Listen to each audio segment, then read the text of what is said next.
Aminirano maso sinyayay, aminirano maso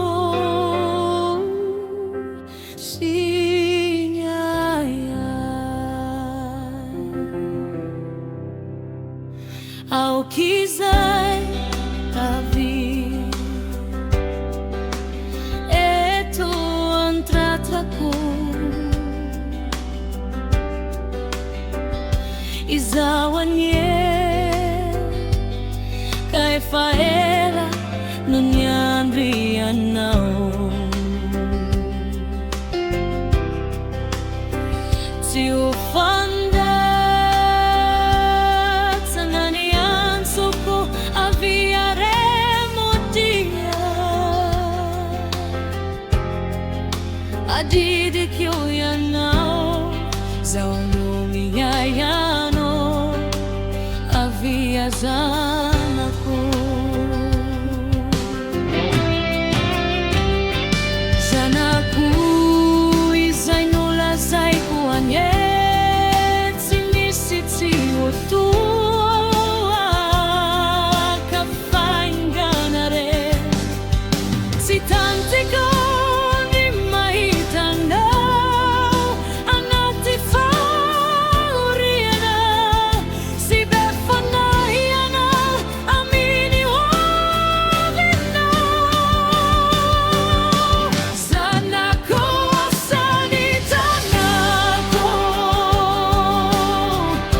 movetia fanlasa isania nahona yana unomiondrika mandani herina aminirano maso sinyayay, aminirano mas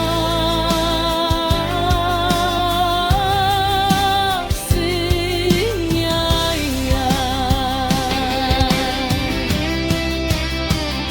Hinday mipi masumunjano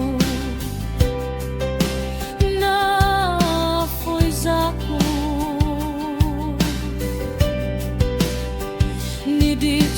niditanaw ihani nonandaw zako ana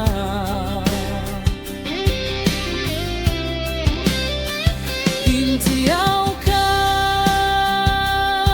havia fazamiyayahi siadino ko yanaw zauno nanawana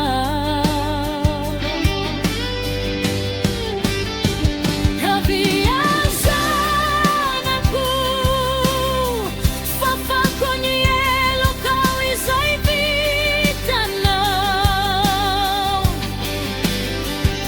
sa tiyasan ako hanarikianaw aminirari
viazanako